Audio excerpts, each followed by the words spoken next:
When we talk of Devata of planets, what is Devata? Deva is from the word Dev, light. Deva, the giver of light, giver of knowledge, giver of blessings, because you suffer when you don't have knowledge, you don't suffer when you have the knowledge. It's all about Ketu and Guru, it's all about Akash Tattva. So Devata is that, nothing but a symbol of Akash Tattva coming on the planet, on the graha. Surya is fire. Now if you put your hand on fire, you will burn yourself. But the moment you have knowledge of fire, you are going to be the ruler of planet Earth. So think about this again. Surya's Devata is Vanni. The word Vanni has been used by Parashara. Vanni means the conveyor or the bearer of oblations or your offerings to the gods.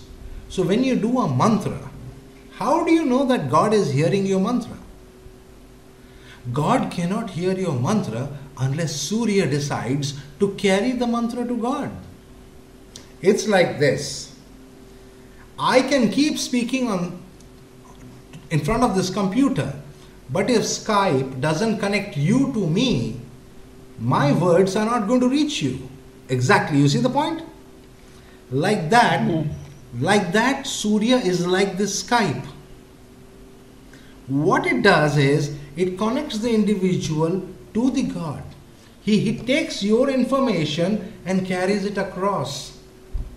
And you know how he does this? He converts it into light.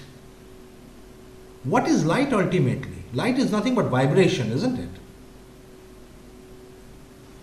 Did you know that light is a vibration? Good. So since you know that light is a vibration or a frequency, all the sounds that you make are nothing but frequencies happening on air. These sounds get connected to light, and light can carry these sounds away beyond the atmosphere to the gods. And how and why will he do it? He must have enough strength, enough light to do that. If the light power is not there, your prayers are not going to be communicated.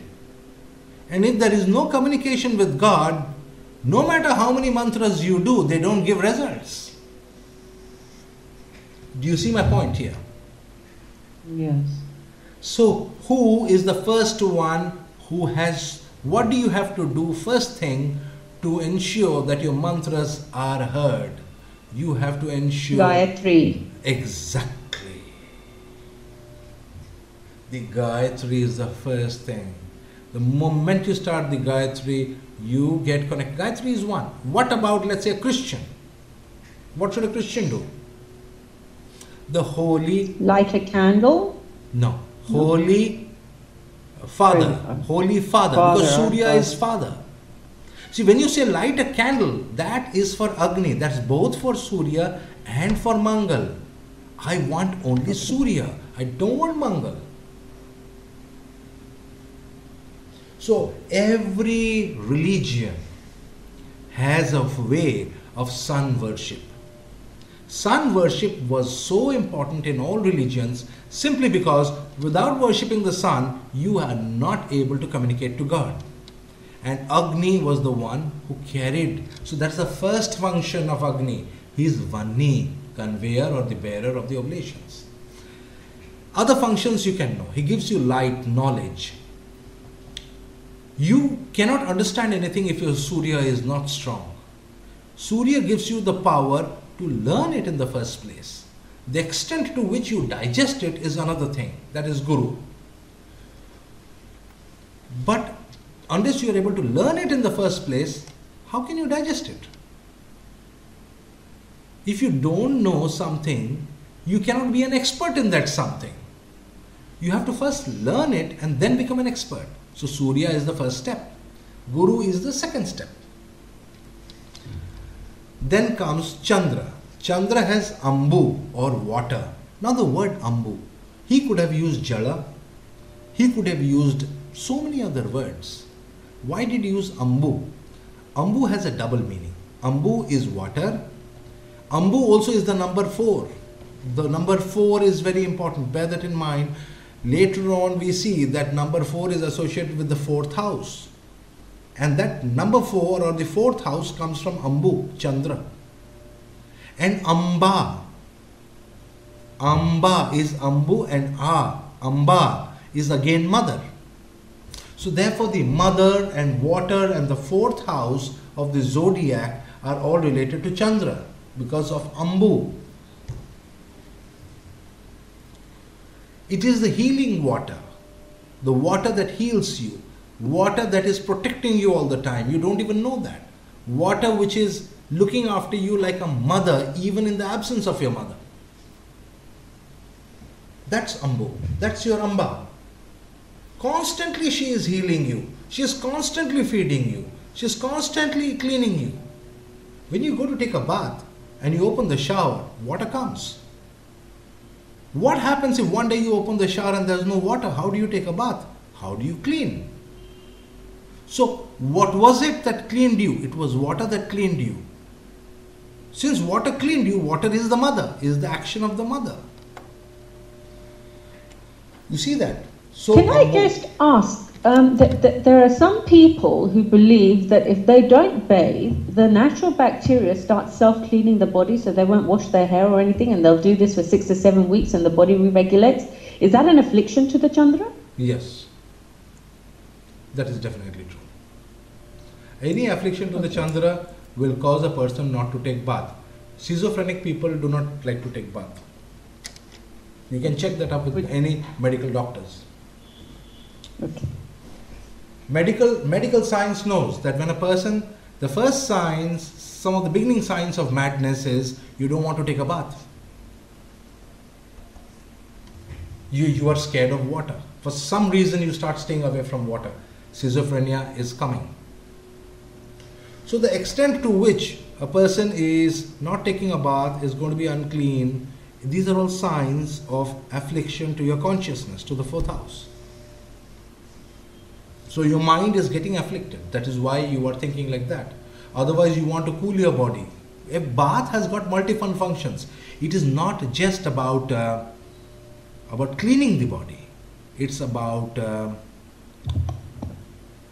there is something about the water. It causes your intelligence to function better, to be more calm. Okay, now we come to Mangala. Mangala, the word used by Parashara is Shikija. Shikibhu is, Shiki is the peacock. Shikibhu is the lord of the peacock, or the lord who rides the peacock. That's Mangala, Shikija. That is Kartikeya. Kartikeya is associated with the peacock because he rides the peacock. In a way, Krishna is also associated because Krishna has a peacock feather on his head.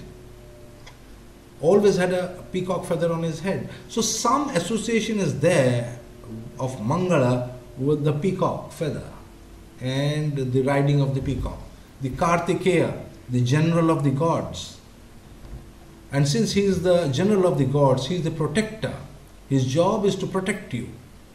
If he stops protecting you, you will die every minute. You will die many times in a day if he doesn't protect you. It is the natural security mechanism of the body. Then comes Buddha. Buddha has Vishnu, Sarva Vyapakesha, he who is everywhere, he who is connecting everybody. Sarva Vyapakesha. Vishnu is Sarva Vyapakesha, everywhere. That is his condition. That is his definition. If he cannot be everywhere, he is not Vishnu. The word is from the Vish Dhatu. Vish means poison. The remover of poisons is Vishnu. So whenever you find poison in a sign, that sign needs Vishnu. Whenever you find poison in any body part, that body part needs Vishnu, because Vishnu will remove the poison. Vishnu means poison is removed, the dirt is removed, and hence Vishnu is supposed to be clean all the time. So it relates also to the Vishuddhi chakra? Vishuddhi, that is a different sha. This is a murdhanya sa. Oh, okay. Okay. That is shuddhi, that is from purity. Purity is defined first as the purity of speech. If your speech is perfectly pure, then you are Vishuddhi. Va is Jala. Va is Jala, Shuddhi. That which purifies the water in your body. And that is how you have your Vishuddhi chakra, which purifies the water in the body. That is how you get cured. And that has the power to cure every disease. Vishuddhi. We'll come to that. Okay, so Guru is Vidauja. In fact, it is Vidauja. Vidauja. Auja is from Ojas. Ojas means what? A lot of virya, tremendous amount of power to procreate, aurya, tremendous amount of energy. I mean, he who causes things to multiply rapidly, Ojas. Ved. Your life force. Yeah, Ved is that which causes settlements, villages, cities. You see, the difference between human beings and most other animal groups is, this is the big difference. Ved. We are able to live in big cities, huge settlements. No other creature can match us when it comes to this. Guru has been extra kind on human beings, and that is why we have ruled the planet. Do you see the point? So he who can cause everybody else to come together must be a leader. Leader is the one who causes people to come together and live together. He is the leader of the village. He is the leader of the city. He is the Vid. The Vids, Ojas, the one with the highest Ojas in the Vid, in the settlement. It is also said to be from Vish or poison, or Vish as in Vaishya. So therefore, wherever there is human settlement, he controls the entire interaction that takes place as far as the trade and the money matters and all those things happen. So therefore, he becomes a significator of money or ultimate controller of money. He takes all your goods and gives you a small piece of paper with a stamp on it. Can you imagine? You have let us say 1 ton of gold. You can exchange that gold for some paper printed in green color. Who causes that exchange to take place? Why would you give away your gold for some paper? Because that paper is called money. And why is the paper called money? Because of Vidauja. Vidauja causes the paper to be called money. That is why he is Indra. He is the king of the gods. So all gods need money. A god without money is no god at all. He won't know what to do. He can't cause anything to happen. Nothing happens. Everything comes to a standstill. Am I being understood here? The power of the cities is the power of money. Where is the money? Money is not in villages. Money is always in big cities. So therefore, the persons who will rule these cities are the people with the big money. And who will rule over all these people with the big money is the Indra. Because he will have the power to control them.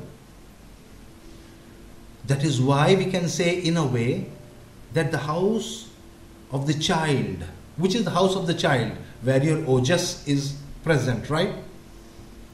And your house of your power, your position and your authority must be quite similar. And that is the 5th house. Do you see the point? The point I'm making here is the children and your control mechanism and your power mechanism are all in a way interlinked. It is your Vidauja, your Indra. Shukra has Sachi as the Devi. Sachi is Indrani, the wife of Indra. Basically, Shukra is seen here by Parashara as one who is always supporting Guru. Shukra is seen here as the Shakti of Guru, as the supporter of Guru, as the one who is delivering the fruits of the Guru. If Guru is going to give you a child, he doesn't give a child. You need a wife to have a child. You see that? So the fruit is not coming directly from Jupiter, it is coming through Venus. Venus is delivering the fruits of Jupiter. Shukra is delivering the fruits of Guru. That is what is the point that is indicated here. So the first function is Sachi, Indrani, and the other mothers, other Shaktis. Particularly the Dikpala Shakti we must study when we talk of Shukra, because we are talking of fruits. Shani, here Parashara has particularly used the word Ka. All he has said, the Devata of Shani is Ka. He has not said Brahma. He has not said Prajapati. He's just said Ka. Ka has been defined as the beginning of Kala. Kala is Ka, A, L. Ka is Prajapati, A is Vasudeva, L as in Laya is Rudra. Therefore, Kala can be said to be time. Time personified. Kala Purusha. Kala Agni, the fire of time, which destroys everything, which burns everything.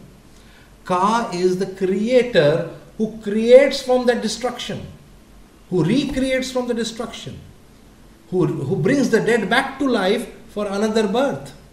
So that is the Devata of Shani. Think about it. So Ka is to be thought of as Prajapati, as the rishis in a way, the 7 rishis or the 10 rishis who are giving all the lineages of birth. Okay, so we are good now. Any questions so far?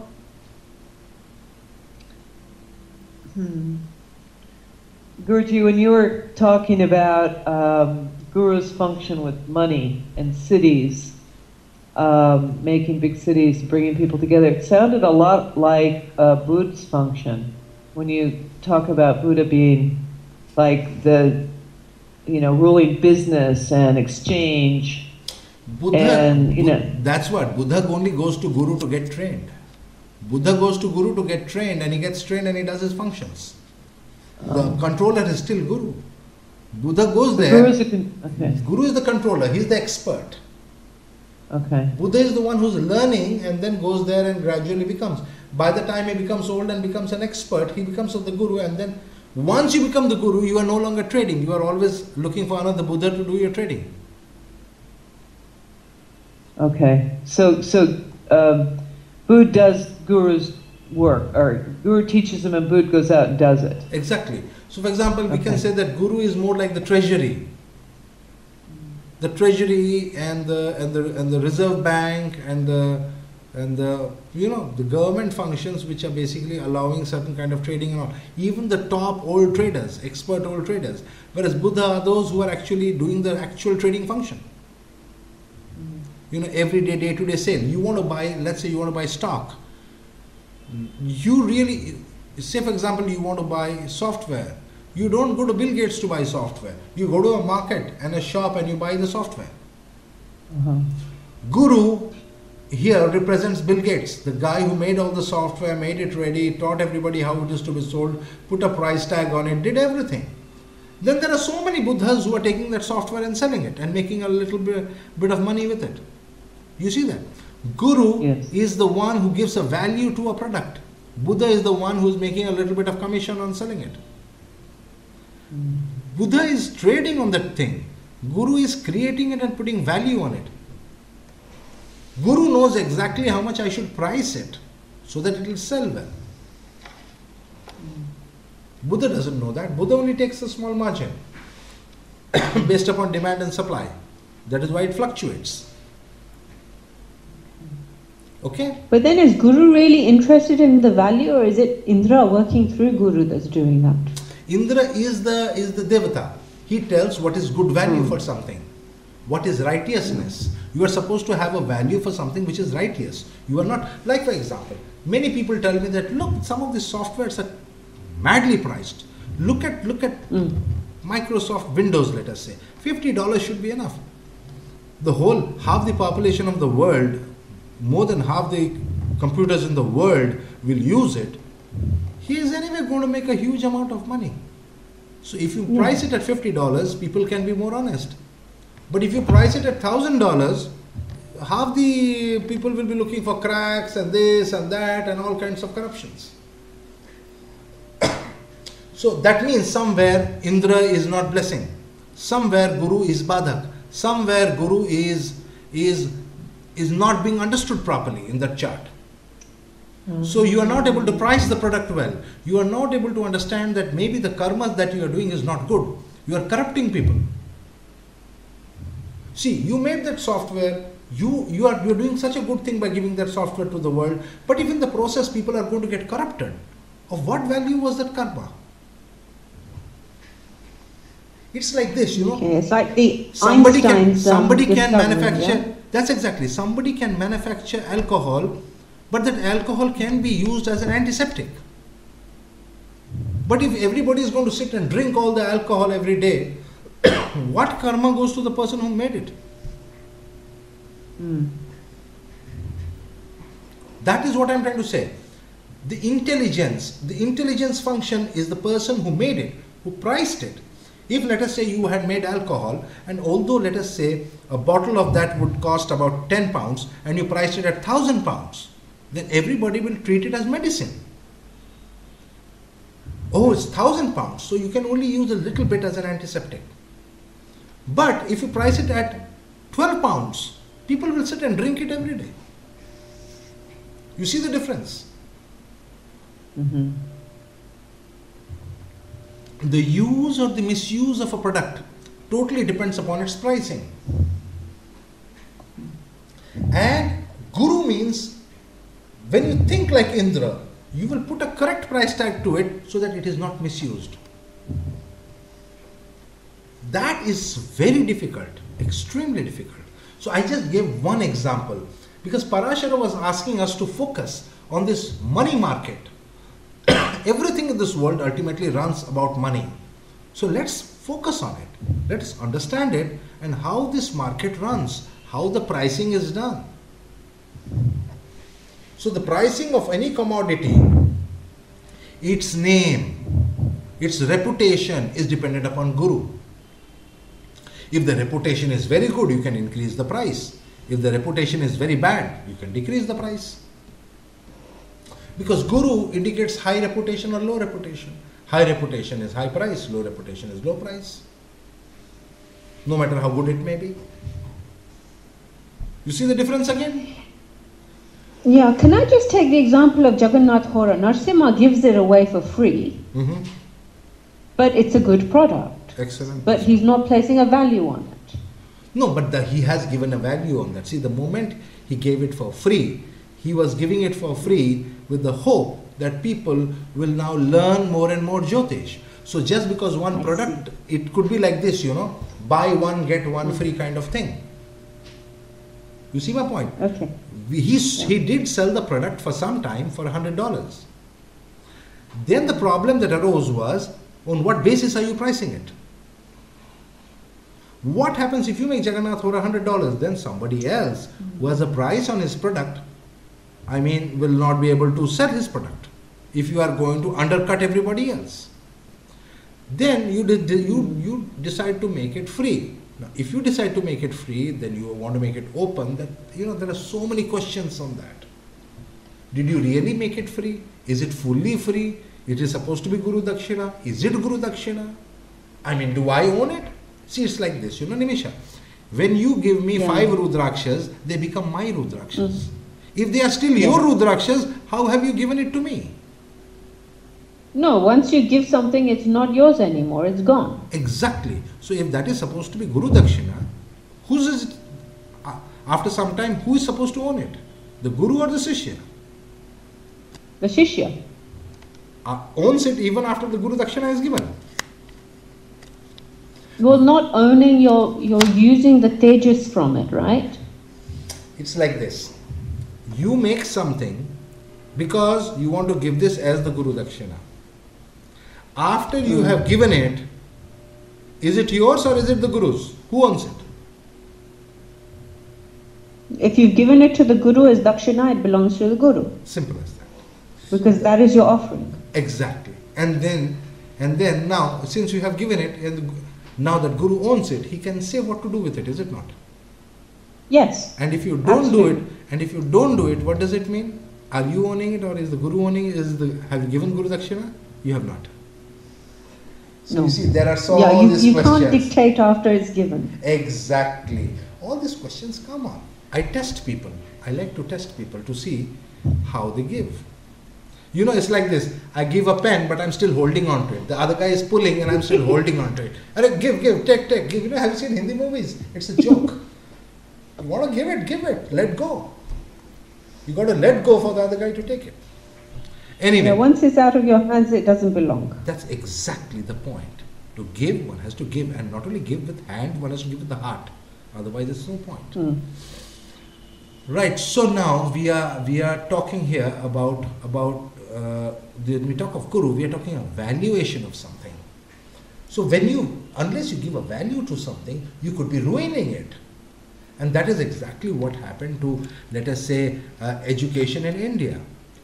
I mean, for example, you can get an engineering education in India per semester. We have semester system in India, and each semester you got to pay a crazy figure, like something like $5. Have you heard of a college fees like $5? Engineering college, and one of the top engineering college. Maybe it has become $10 now. In my time, it was $5. $5 a semester is $20 a year. In 4 years, you spend $80 and you have an engineering degree. What do you think is the value of the degree in the eyes of the student? $80. It can't be more than that. So he doesn't care, even if he doesn't practice engineering, he loses only $80.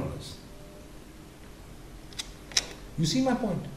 By undervaluing education, knowledge, you have caused that knowledge to get destroyed. You see, I'm an engineer by qualification, but I never practiced it because it was of no value to me. Had I have to pay something like $100,000 to learn engineering, I would have thought 100 times before going there. Do you see the point here? So long as you are giving something free, be prepared that it will also be undervalued and it will also be destroyed. So it is not meant to be free. There was always Guru Dakshina associated with it. Jyotish or any Vedanga was never taught free. The concept of free is never there. It is always in cash or in kind, in some manner the Guru Dakshina was given.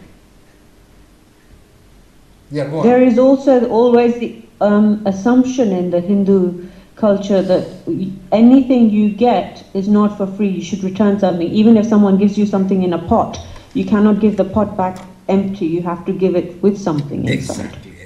Nimisha, you understand our culture so well. That's right. We have seen it in our childhood, right? Mothers always ensuring that the tiffin is filled up with sweets and returned. You can't return a box empty. Correct. That's right. So think about these things and you have got a good idea. I want you to think a little more on that ka, because that's so important. Ka is what is causing rebirth. Keep that in mind. Ka. So with that, I leave you for today. And the next class, next Friday, hopefully, Suan will... It's Christmas Day. No, a week after it's Christmas Day. Yeah, I'm a week ahead. Yeah, a week ahead. Yeah, maybe a week ahead after that. Okay. Merry Christmas to everyone. Next Friday, is this same time? Next Friday, next Friday is 18th. Yeah, next Friday, yeah, I can do it. Perfect. 18th, same time should be fine. Okay? Okay. Done. Take care. Okay. Bye. Thank you, Guruji.